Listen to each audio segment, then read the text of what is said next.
Hello, welcome to Blue Fact. Please like this video and subscribe. Blue Facts. Hey everyone, I have no idea how to process all of this, and I know it's a lot to take in. It's been 2 months since D-Day, and my wife and I decided to try and fix our marriage. Here's some background. We've been married for more than 10 years and have a 4-year-old child who has a disability. Throughout our marriage, we've had good times and bad times. In 2016, things got really hectic for both of us due to work and school, and we ended up separating for 4 months. I wasn't the easiest husband to deal with in the early years, but I worked on my issues and was always open to counseling. I actively participated and took responsibility for my actions, and the therapists also held me accountable whenever problems arose. I was committed to making things better. In early March, I found out about her cheating when a text message popped up on her phone from the person she was having an affair with. The message said, "I love you back," implying that my wife told him she loved him. You can imagine how my evening went as I was hanging out with friends, trying to figure out what that could possibly mean.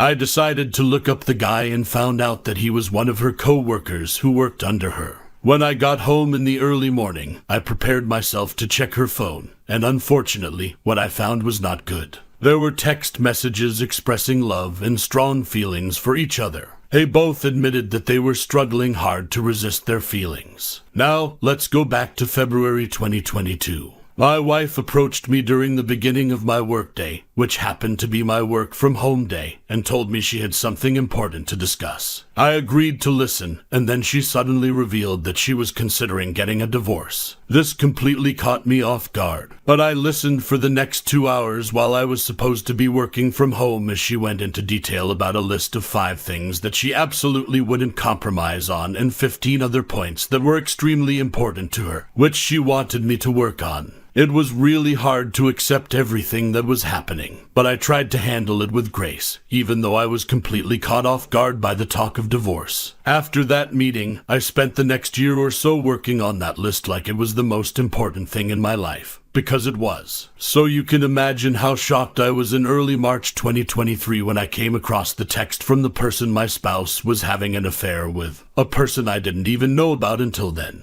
What I've learned since then is that my wife had already given up on our marriage when she gave me that list. She didn't explicitly say it at the time, but now talking to her, it's clear that was the case, and she never told me. So I received this list, but she never followed up on it. Instead, she only complained to me about one item on the list that I hadn't completed. It all makes sense now. After discovering the affair, which she actually started in the same month she began talking about wanting a divorce, she started confiding in her colleagues at work, including her bosses, co-workers, and those who worked under her, about our struggling relationship and the possibility of divorce. According to my therapist, she was seeking support for a divorce, and then she unexpectedly found someone who not only supported the idea of divorce, but also became involved in an affair with her subordinate. It's worth mentioning that my wife primarily works from home because of COVID restrictions. She wasn't physically spending 40-50 hours a week with this guy. They mainly communicated through Zoom, but they didn't meet in person until July 2022 when they went on a lunch date. That seems to be the moment when my wife started realizing her feelings for the guy. They were already discussing and complaining about their respective partners, pointing out perceived flaws in our relationships. They started asking each other questions about their own relationships too. Soon enough, they began sharing personal secrets that their real partners were unaware of. Then, in August 2022, when their company required them to be physically present at the workplace 1 day a week, my wife claims they became inseparable. They would take breaks together, have lunch together, walk to their cars together, and even ended up with cubicles right next to each other. In early February, my wife made it official and quit her job, supposedly because she wanted to focus on our family. That's what she told me. Interestingly enough, that same day she confessed her love to her subordinate, and he reciprocated the feelings. For the following 5 weeks, they were deeply involved in texting, calling, emailing each other, and even went on at least 1 date. I'm not entirely sure if I caught it before it became physical, but there's a chance I did.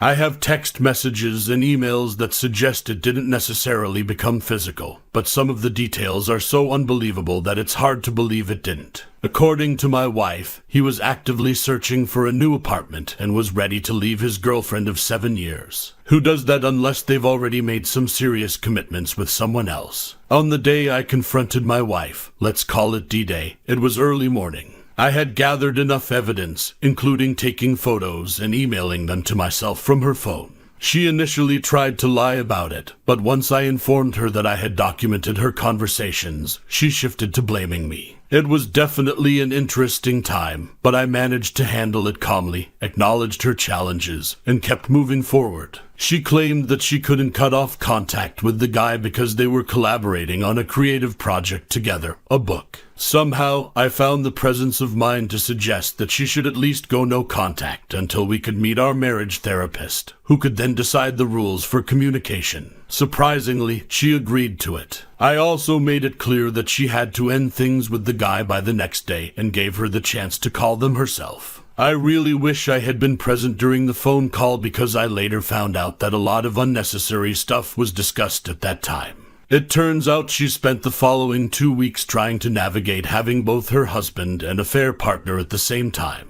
That's when I stumbled upon the contents of the book they were working on together. It was a novel they were co-authoring, and it revolved around a woman who was involved in a love affair with a younger man. The affair partner was 28, while my wife is 43. As if that wasn't enough, in the story, the husband of the main character passed away. There are even emails where she explicitly says that the husband in the book is based on me. Alone, it became clear to me that this was her way of playing out her messed up affair fantasies and getting rid of me through fiction. That's when I completely lost it. I decided to do some research on the guy and ended up finding his girlfriend. I reached out to her through an app, and she responded by thanking me for informing her. She had no idea about any of what was going on and wanted to know more. I also discussed the situation with my therapist, and despite it being a major mistake, I felt like I should be open with my wife about what I was doing. Tough when you want to share things with your spouse. But in reality, she turned out to be a cheating, lying, promise-breaking, and betraying person. A woman I contacted turned out to be incredibly kind-hearted, and she was devastated by her partner's infidelity. My wife was furious that I had found her and reached out.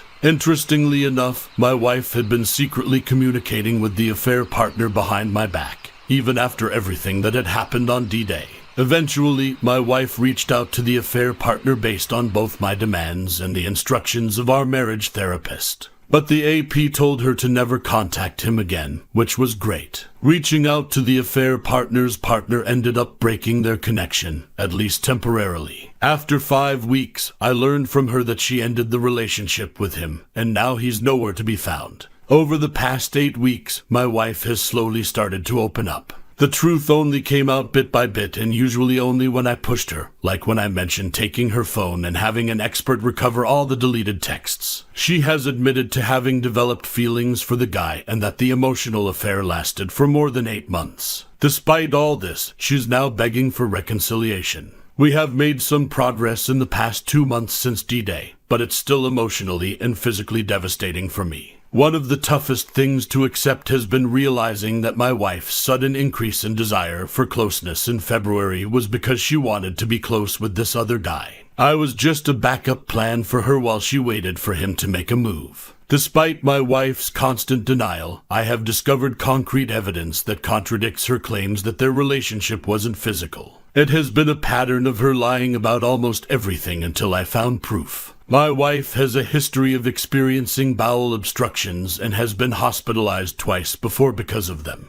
Usually, these obstructions resolve naturally within 2 to 3 days of being admitted to the hospital. It's always been a significant concern. However, last week on Tuesday, she started experiencing severe symptoms of another obstruction, and I immediately took her to the hospital. During the initial blood tests, it was discovered that she was pregnant. Despite numerous attempts in the past, we had never been able to conceive naturally. Our son was the result of fertility treatments, and we had never experienced a natural pregnancy to our knowledge. So amidst the difficult situation of my wife's bowel obstruction, we now learn about her pregnancy, which limits the treatment options available for her condition. Eventually, she had to undergo surgery to remove a portion of her small intestine. Meanwhile, my family and close friends who are aware of the affair are questioning if I am the father of the child. Honestly, I have no idea. What I do know is that we both identify as Christians, and she has always been against terminations. I expressed my doubts about the child's paternity to her, and now she is discussing the possibility of terminating the pregnancy with anyone who will listen. After that, hey folks, here's the sequel to my saga. I decided to take her to court armed with damning evidence of her infidelity. I filed for divorce. You'd think it'd be hard, right? But here's the kicker. I felt this incredible weight lift off my shoulders. I felt liberated. Suddenly, I was free from the constant lies and deceit. It felt good to stand up for myself, to put myself first for once. But my soon-to-be ex-wife wasn't having it easy. Karma, I guess, has its way. She was pregnant, and the man she had an affair with was now refusing to accept the child. He too left her, and she was left alone to deal with the consequences of her actions. You might think I should have felt sorry for her, but I didn't. I felt relief. I felt vindication. Meanwhile, my ex-wife was suffering. Not only was she alone, but the man she had chosen over me was nowhere to be found. Her infidelity had cost her everything, her family, her stability, and her reputation. I can't deny there was a part of me that felt a dark satisfaction in seeing her reap what she had sown. As for the baby, it was her problem now. I didn't care if the child was mine or not. I had made my decision, and I was sticking to it. There was no room for doubts or regrets. I had given her my all, and she had thrown it away for a fling. There was no turning back now. As days turned into weeks, then months, I began to feel something I hadn't felt in a long time. Happiness. Genuine, true happiness. My heart felt lighter, my mind was clear, and for the first time in a long time, I was looking forward to the future. Sure, there were moments of weakness, moments of doubt, moments when I missed the woman I thought I had married, moments when I wished things could have turned out differently. But those moments were fleeting. They came and went, and I was left stronger, wiser, and more resolved. Looking back, I don't regret my decision. I'm in a better place now emotionally and mentally, and the best part, I have no resentment, no bitterness, just a sense of relief and closure. I'm done with the past, and I'm ready for the future, my future. And you know what? It looks pretty damn good. Second story. Some background information. I'm a 39-year-old man, and my spouse is a 36-year-old woman. We've been together for about 16 years and married for almost 14 years. We have 2 sons, aged 12 and 9. In the past, my wife and I have always gotten along really well. Of course, we've had our share of arguments or disagreements, but we've never had full-blown fights. We've always been able to communicate effectively with each other. My wife works as a hairstylist, and I work as a nurse. She also worked as an educator for a well-known brand and really enjoyed her job. As for me, I've been steadily advancing in my career, and about 4 to 5 years ago, I took on a director role. At that time, I was earning a decent income. Considering that my wife, who works as a hairstylist, often had to work in the evenings and weekends, she was missing out on a lot of time with our boys. That's why we made the choice for her to become a stay-at-home mom for our kids while still keeping her education role because she genuinely enjoyed it. However, when the COVID-19 pandemic arrived, her education job was no longer available either. Once things started to improve a bit with COVID, I received another promotion at work, so now I'm earning a really good salary, and we're not worried about her not working. In September 2020, our oldest child was diagnosed with type 1 diabetes. It was a major change in our way of life and caused a lot of stress, anxiety, and depression for both of us. As a result, we gradually drifted apart over the past few years. We completely stopped having date nights for the next 2 years because we were worried about leaving our child with others, but we're improving in that aspect now.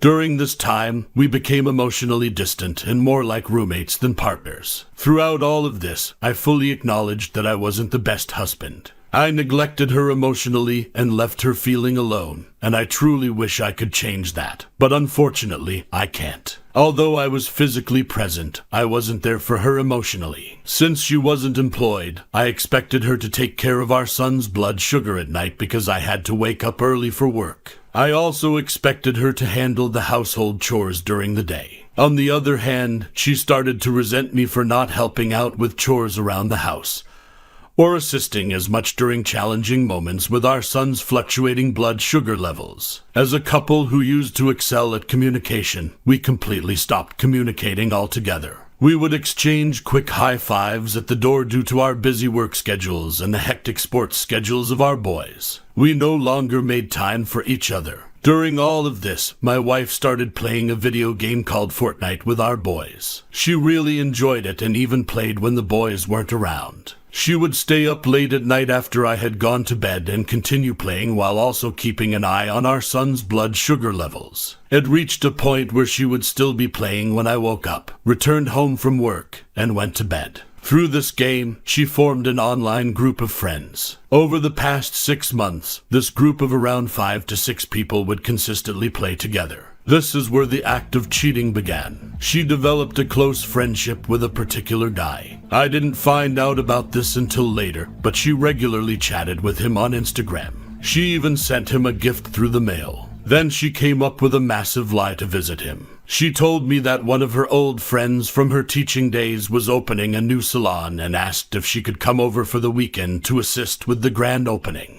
My wife shared this story with me, and since I had no reason to doubt or mistrust her, I completely believed her. She drove a long distance of 10 hours to spend the weekend with this guy she met online.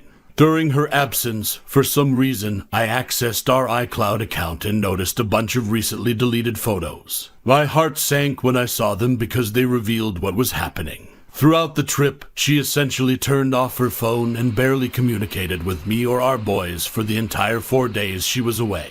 In the end, she returned home, lied about the trip, and I confronted her about what was truly going on. It took a few hours, but she eventually confessed to her actions. She strongly insists that it was only a friendship and that nothing physical occurred. But at the end of the day, it doesn't matter because she left and spent the weekend with another man. The trip took place approximately 6 weeks ago. After the initial shock, something unexpected happened. We actually had some wonderful conversations. We opened up about how we ended up in our current situation and how our relationship reached this point. It was truly the best conversation we've had in years. Throughout all of this, she never tried to minimize what she did. She took full responsibility for her actions, and as a result, we made the decision to give it another try. We both expressed our love for each other and agreed that divorce was not what either of us wanted. During this time, I also started seeing a therapist because otherwise, I think I would lose my sanity after everything that happened.